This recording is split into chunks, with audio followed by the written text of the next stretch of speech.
Hello 2024 കഴിയാറായി 2025 നിങ്ങളൊരു പുതിയ ഫോൺ വാങ്ങാൻ ആഗ്രഹിക്കുന്നുണ്ടെങ്കിൽ ഇത് നിങ്ങൾക്ക് വേണ്ടിയിട്ടുള്ള ഒരു പെർഫെക്റ്റ് വീഡിയോ തന്നെ ആയിരിക്കും. പലരും ഫോണിനെ കുറിച്ച് ഒരു നോളേജും ഇല്ലാതെ ഫോൺ വാങ്ങി പണി കിട്ടുന്നവരുണ്ട്. എന്നാൽ നിങ്ങൾ ഈ വീഡിയോ കാണുകയാണെങ്കിൽ നിങ്ങൾക്ക് എന്തെങ്കിലും ഒരു ഐഡിയ കിട്ടും. അപ്പോൾ ഒരു വീഡിയോ തുടങ്ങാം. ആദ്യം നിങ്ങൾ മനസ്സിലാക്കേണ്ട കാര്യം നിങ്ങൾക്ക് ഏത് ടൈപ്പ് ഫോണാണ് വേണ്ടതെന്നാണ്. എൻ്റെ അറിവിൽ 3 ടൈപ്പാണ് ഉള്ളത്: ഓൾറൗണ്ടർ, ഗെയിമിംഗ്, നോർമൽ യൂസേജ്. ഞാനൊരു ഉദാഹരണം പറയാം. ഇപ്പോൾ നിങ്ങൾക്ക് ഓൾറൗണ്ടർ ഒരു ഫോൺ വേണമെങ്കിൽ നോർമൽ യൂസേജ് ചെയ്യാൻ പറ്റുന്ന ഒരു ഫോൺ വാങ്ങിയിട്ട് കാര്യമില്ല. കാരണം അതിൽ നിങ്ങൾക്ക് നല്ലപോലെ ഒരു ഗെയിം കളിക്കാൻ സാധിക്കുകയില്ല. ഇനി ഓരോന്നും ഡീറ്റെയിൽ ആയി നോക്കാം. ഫസ്റ്റത്തെ കാര്യം പെർഫോമൻസ്, പ്രോസസർ ആൻഡ് റാം. ഇനി വരുന്ന 2025 വർഷത്തിൽ ഇപ്പോൾ ഉള്ളതിനേക്കാളും നല്ല പ്രോസസർ കമ്പനികൾ ഇറക്കും. എന്നാൽ പ്രോസസർ മാത്രം നോക്കിയാൽ പോരാ, ചിപ്പ് സെറ്റും നോക്കണം. നമുക്കറിയാം സ്നാപ്ഡ്രാഗൺ അല്ലെങ്കിൽ ഡയമൻസിറ്റി നല്ല ചിപ്പ് സെറ്റ് ഇറക്കുന്ന ബ്രാൻഡുകളാണ്. അതുകൊണ്ട് നല്ല പ്രോസസറോടൊപ്പം നല്ല ചിപ്പ് സെറ്റും ആവശ്യമാണ്. പിന്നെ റാമും ആവശ്യമുള്ളത് തിരഞ്ഞെടുക്കണം. 4, 6, 8 ഇനി 12 GB റാം ആണെങ്കിലും വെറുതെ കൂടുതൽ റാം ഉള്ളതെടുത്ത് പൈസ വേസ്റ്റ് ആക്കേണ്ട ആവശ്യമില്ല. വേണ്ടത് എടുത്താൽ മതി.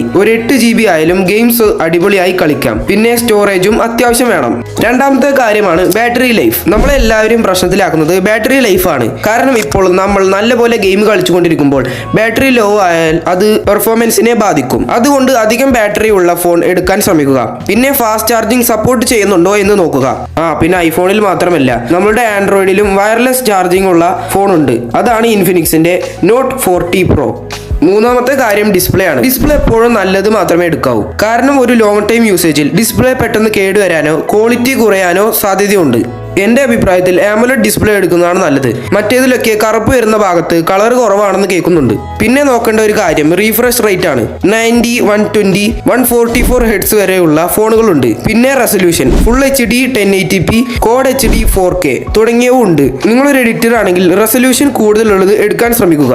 നാലാമത്തെ കാര്യമാണ് ക്യാമറ. നിങ്ങളൊരു ഫോട്ടോ എടുക്കാൻ ഇഷ്ടപ്പെടുന്ന ഒരാളാണെങ്കിൽ നിങ്ങൾക്ക് നല്ല മെഗാ പിക്സൽ ഉള്ളത് നോക്കിയെടുക്കാം. നിങ്ങൾ ക്യാമറ അത്ര കാര്യമാക്കാത്ത ആളാണെങ്കിൽ വേണ്ട. നിങ്ങൾക്കിനി നല്ല ഫോട്ടോസ് എടുക്കാൻ ഇഷ്ടമാണെങ്കിൽ നിങ്ങൾ കൂടുതൽ ക്യാമറ ഫീച്ചേഴ്സ് ഉള്ള ഫോൺ നോക്കിയെടുക്കുന്നതായിരിക്കും നല്ലത്. കൂടുതൽ മെഗാ പിക്സൽ നിങ്ങൾക്ക് ഷാർപ്പ് ആൻഡ് ക്ലിയർ ഫോട്ടോസ് തരും. ഇതിന് സോഫ്റ്റ്വെയറും പ്രധാനമാണ്. പിന്നെ നിങ്ങൾ 4K വീഡിയോ ഷൂട്ടിംഗ്, സ്റ്റെബിലൈസേഷൻ തുടങ്ങിയ കാര്യങ്ങളും ശ്രദ്ധിക്കണം. പിന്നെ wide lens, ultra wide lens, AI rendering and telephoto എന്നീ കാര്യങ്ങളും ശ്രദ്ധിക്കുക.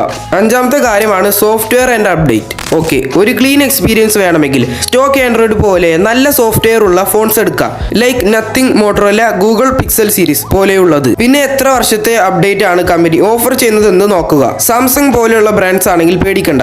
പക്ഷേ ചില ഫോൺ ബ്രാൻഡുകൾ അപ്ഡേറ്റ് തരാതെയും ഇരിക്കാം. സോ നോക്കിയെടുക്കുക. ആറാമത്തെ കാര്യമാണ് കണക്ടിവിറ്റി. ഇപ്പോൾ നിലവിൽ ഉയർന്ന നെറ്റ്വർക്ക് 5G ആണ്. അതുകൊണ്ട് 5G തന്നെ പരമാവധി എടുക്കുക. ഭാവിയിൽ 6G, 7G ഒക്കെ വരുമ്പോൾ 5G തന്നെ പഴയതാവും. പിന്നെ 4Gയുടെ കാര്യം പറയേണ്ടതില്ലല്ലോ. 5G ബാൻഡ് കൂടുതലുള്ളത് വാങ്ങുക. പിന്നെ വിദേശത്ത് നിന്ന് ഫോൺ വാങ്ങുകയാണെങ്കിൽ അവിടുത്തെ ബാൻഡ്സ് ഇവിടെ വർക്ക് ചെയ്യണമെന്നില്ല. ഇതിനു പുറമെ NFC പോലുള്ള മറ്റു കാര്യങ്ങളും നോക്കുക. ഏഴാമത്തെ കാര്യമാണ് വാല്യൂ ഫോർ മണി. നമ്മുടെ വീഡിയോയുടെ ലാസ്റ്റ് ഘടകം. നിങ്ങൾ ചിന്തിക്കുക, വാങ്ങുന്ന വിലക്ക് ഈ സാധനം വർത്താണോ? അതായത് ഇപ്പോൾ നമ്മൾ ഒരിക്കലും ഉപയോഗിക്കാത്ത ചില ഫീച്ചേഴ്സ് ഫോണിൽ ഉണ്ടാകും. ആ ഫീച്ചേഴ്സ് ഉള്ള ഫോൺ വാങ്ങാൻ വേണ്ടി വെറുതെ പൈസ കളയുന്നത് ശരിയല്ലല്ലോ, അല്ലേ? പിന്നെ ചില ഫോണുകളുണ്ട് നല്ല വിലയുണ്ട്, പക്ഷേ ബിൽഡ് ക്വാളിറ്റിയും ഫീച്ചേഴ്സും ഒക്കെ കുറവായിരിക്കും. ഞാൻ പറയുകയാണെങ്കിൽ നല്ല ബിൽഡ് ക്വാളിറ്റി ഉള്ള ഫോൺ തന്നെ നോക്കിയെടുക്കുക. കാരണം ഫോൺ ഒരു ലോങ് ടേം യൂസേജിനുള്ളതാണ്. ഇനി നിങ്ങൾ വർഷാവർഷം ഫോൺ വാങ്ങുന്ന ഒരാളാണെങ്കിൽ കുഴപ്പമില്ല. അല്ലാത്തവരുടെ കാര്യമാണ് പറയുന്നത്. നമ്മുടെ വീഡിയോ ഇവിടെ അവസാനിക്കുന്നു. ഞാൻ എന്തെങ്കിലും തെറ്റ് പറഞ്ഞിട്ടുണ്ടെങ്കിൽ ക്ഷമിക്കുക. അടുത്ത വീഡിയോയിൽ കാണാം. അതുവരെ കൂടുതൽ ഇൻഫർമേഷൻസിനായി സബ്സ്ക്രൈബ്.